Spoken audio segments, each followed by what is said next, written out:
Now, ito naman sa positive case, ito nakikita natin na makakabangon kayo sa buhay nyo dahil sa mga good karma nyo, mga kapiksi. And pagkabangon nyo, magtutuloy-tuloy na yan sa success, progress. Lalo na guys kung nagkaroon kayo ng mga problema, no, sa buhay, kahit anong klaseng problema yan, syempre iba kayo ng sitwasyon. Pero ang nakikita talaga natin dito guys is malaking tulong yung good karma sa inyo para makabangon kayo, makarecover. Tapos magtutuloy-tuloy na yung magandang takbo ng buhay nyo. So, wag nyong sayangin itong pagkakataon na to, mga kapiksi, no?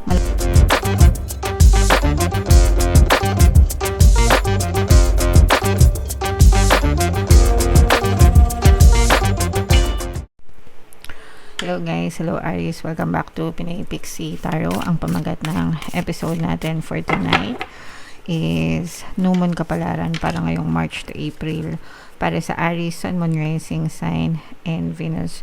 Yung ating New Moon guys ngayong March ay sa March 17 or March 18, sorry. March 18, and then yung next na New Moon naman natin ay sa April 17 guys. So, March 18 to April 17. So, ang reading na to ay para sa period na yan.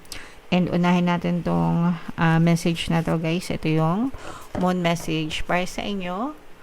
Conclusions are within reach. Ibig sabihin nito guys, no, matatapos na yung mga pinagdadaanan nyo. You will learn your lessons. And dadating yung mga solusyon, no? Kung meron man kayong mga problema, may mga sitwasyon kayong pinagdadaanan, you will find answers, you will find solutions sa mga pinagdadaanan nyo. So, malapit nang matapos yan, guys. Konting kembot na lang, okay? So, attune to the moon, that which is meant for me will not pass me by. Kung para sa'yo, as long as ginusto mo. Mga kapiksi, wag mo siyang hayaan, no, na dumaan lang, no? You should claim it, 'di ba? I-mind mo 'yan. I-mind mo 'yan, kapiksi. Doors which slam shut now will not reopen. Yung kumbaga, this is another way of saying na opportunity may come only once. Opportunities may come only once. Kapag lumipas na 'yon, mga kapiksi, at wala kayong ginawang action, baka hindi na siya maulit-ulit. So, pwedeng maulit siya, pero maaaring mag-antay ulit kayo ng matagal. Kaya dapat kapag may opportunity na dumadating sa inyo, marunong kayong kumilos, no? Kasi baka lumampas lang siya. Okay? And it's time for you to get back on track, no? Nire-remind kayo ng mga gabay nyo na gising-gising, bangon-bangon. Kung nawalan kayo ng motivation dati, kung pinanghinaan kayo ng loob or whatever, guys, no? It's not too late for you to start again. Yeah. And forgiveness will set you free of karma. Guys, kailangan matuto tayo magpatawad. Alisin yung mga resentment sa buhay nyo, mga kapiksi. Makakatulong din sa inyo, guys, yung meditation. They're all recommended right now. Guys, if hindi kayo marunong mag-meditate, pwede nyo pakinggan yung ating Tagalog guided meditation dito sa ating channel, mga kapiksi. Nasa homepage lang natin yun, guys. Okay? And seed control, let events unfold. So, hindi nyo naman talaga makakontrol yung mga tao, bagay, sitwasyon sa buhay nyo, mga kapiksi. So, paubayan nyo yan kay universe. Basta kayo, focus lang kayo, guys, dun sa mga intentions nyo sa buhay nyo, Aries. Okay? Alright, so yan ang message for you guys. Comment down below if laka-resonate kayo. Sorry. At naman sa love, tingnan naman natin yung mga sitwasyon surrounding your love, guys. Kung ano lang yung makaresonate sa inyo kasi iba-iba kayo ng sitwasyon. So, yung iba sa inyo nasa stalking stage. Imbis na talking is stalking stage, no? Pwede ito, guys, kung let's say bago-bago pa lang kayo, lalo na kung nagkakilala lang kayo, guys, sa SOCMED or sa mga dating apps, 'di ba? Mga online dating apps, syempre hindi niyo kilala talaga yung person niyo. So parang ini-stalk niyo yung mga profile nila or ini-stalk nila kayo para malaman kung totoo ba tong person na to or dami lang ba to, 'di ba? Nanloloko lang ba to, mga ganyan-ganyan. Yung iba naman, guys, pwedeng hiwalay na kayo, ghosted na, separated na, pero ini-stalk yung mga profile niyo. For some reason, probably thinking of you, probably wanting to reconnect ulit, ganyan, kaya nang i-stalk. Yung iba naman, mga tamang nakikimarites lang. Tinitingnan nila kung okay ba kayo after yung mag-break, 'di ba? Kung naka-move on ka na ba, kung masaya ka na ba ngayon. Samantalang sila, pwedeng pinagsisihan nila yung ginawa nila sa inyo. Okay? Alright. And eto naman guys, for some of you, you may be working out, no? Trying to work out yung relationship, mga kapiksi, fixing, repairing, yung mga problema. Syempre guys, no, habang nasa in a relationship pa tayo and hanggang kaya nating i-repair, 'di ba? Gawin natin. Pero kung hindi na talaga, doon na kayo mag-decide kung gusto niyo bumitaw or hindi. But at least man lang try nyo, no? Kumbaga gawin nyo muna ang lahat ng magagawa nyo to ensure na inaayos nyo talaga mga kapiksi. Okay? Alright. And yung iba naman sa inyo guys, ito yung last message. Ayan na. So, ito na yung namimiss na yung isa't isa mga kapiksi. Ito guys, parang hindi nito alam kung ano yung gagawin. Pwedeng separation or nandun na sa stage na nalilito whether makikipaghiwalay ba or parang bitter guys. Parang torn. Ayan, kaya nga siya may mga torn. Torn between letting you go or staying with you. Parang ganyan. Or baka kayo yung gano'n na hindi nyo alam kung makikipaghiwalay kayo or magstay pa kayo. So, medyo nahihirapan kayo magdesisyon. Bitter, no? Bittersweet. Naalala yung mga kumbaga parang pwede pa, no? Kasi yung iba nga lumalaban pa, pero yung iba parang gusto nang makipaghiwalay or something. So, nandun kayo sa so-so stage na bahala na si Batman.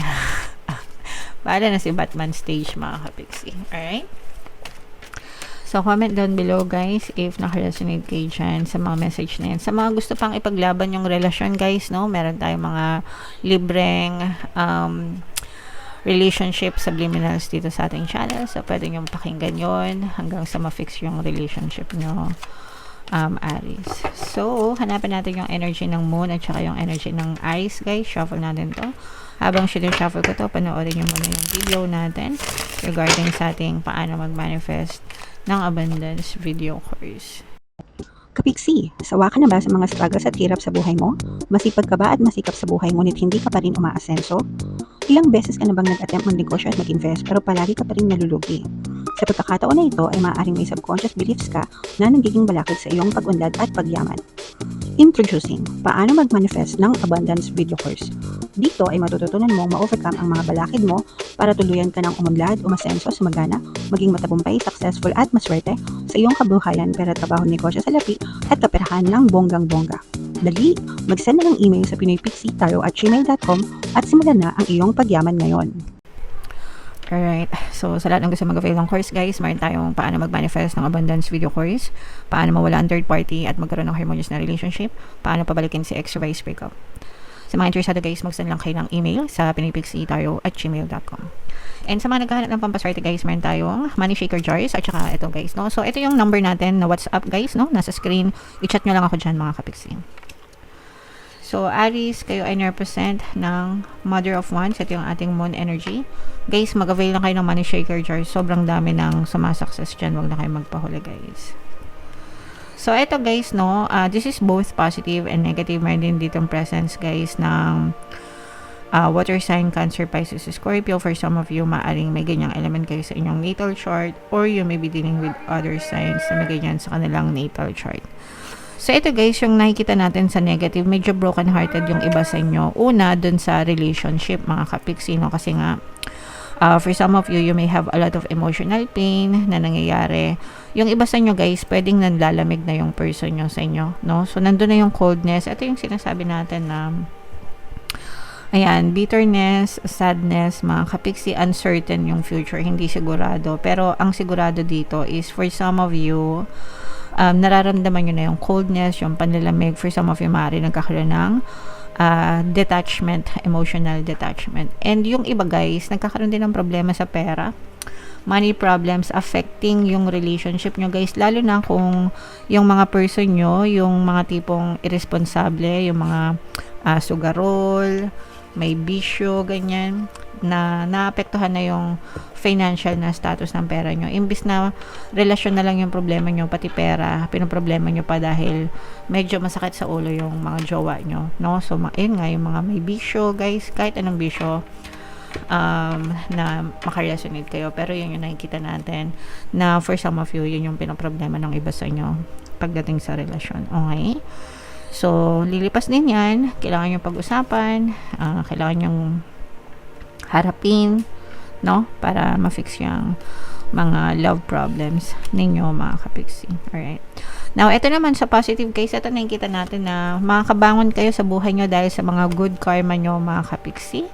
And, pagkabangon nyo, magtutuloy-tuloy na yan sa success, progress. Lalo na guys, kung nagkaroon kayo ng mga problema, no, sa buhay, kahit anong klaseng problema yan, syempre iba-iba kayo ng sitwasyon, pero ang nakikita talaga natin dito guys is malaking tulong yung good karma sa inyo para makabangon kayo, makarecover, tapos magtutuloy-tuloy na yung magandang takbo ng buhay nyo. So wag nyong sayangin itong pagkakataon na to, mga kapiksi, no? At saka yung iba sa inyo guys, parang punong-puno din kayo ng inspirasyon, punong-puno kayo ng motivation. Yung iba pwedeng ito nagiging outlet nyo, no? Dahil nga yung iba may mga problema sa pag-ibig. So parang doon yun na binubus yung attention nyo sa pagtatrabaho nyo, pagnenegosyo nyo. That keeps you sane and at least kumita ka pa. Diba? So yeah. And for some of you guys, maaaring may mga bagong ito, mga magagandang kontrata, mga magagandang transaction deals, no, na maaaring magdala ng extra income sa inyo or additional income, guys, no. So, kung meron kayong mga ka-deal, mga ka-transaction, yan. So, i-push nyo yan, mga kapiksi, magiging favorable sa inyo yung sitwasyon, guys. Eto, guys, so, ayan yung medyo nakikita natin na yung mga medyo problema nyo. Yung iba na i-stuck sa problema, patong-patong na problema. This is more on sa relationship nga, guys, no? Or pwede rin kahit hindi sa relasyon, mga kapiksi, no? Yung iba sa inyo, medyo malalim, maraming tinik, maraming iniisip, balisa, aligaga, guys, no? Patong-patong na problema, na-stuck sa buhay, hindi alam ang gagawin. Pero ito nga yung message natin sa inyo kanina, di ba? Sabi dito, conclusions are within reach. So, ibig sabihin nito guys, dadating din sa inyo yung mga solusyon sa mga problema nyo. So, wag kayong mag-alala. Just keep on praying and keep on doing your best sa iyong physical reality. Hanggang sa tuloy nyo malampasan yung mga problema nyo, hanggang sa dumating yung mga solusyon, no? At sagot sa mga problema nyo, guys, no? So, wala naman tayong magagawa dito, guys, kundi magdasal, syempre. At saka, of course, manalig and gawin ko ano yung pwede natin gawin sa ating physical reality. Magdasal din tayo lahat, guys, para sa world peace, no?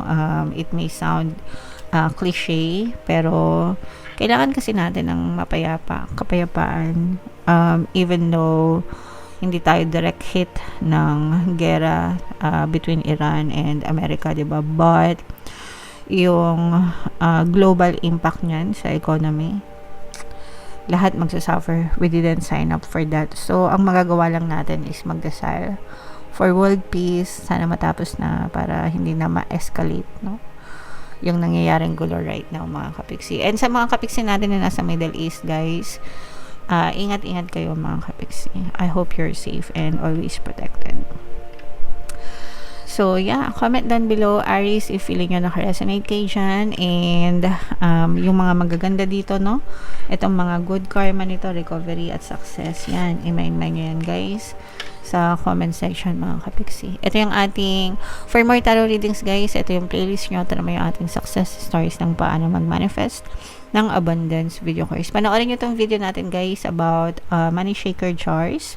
Thank you for liking, sharing, and subscribing. See you next time, guys. I love you all. Have a nice day. Bye-bye.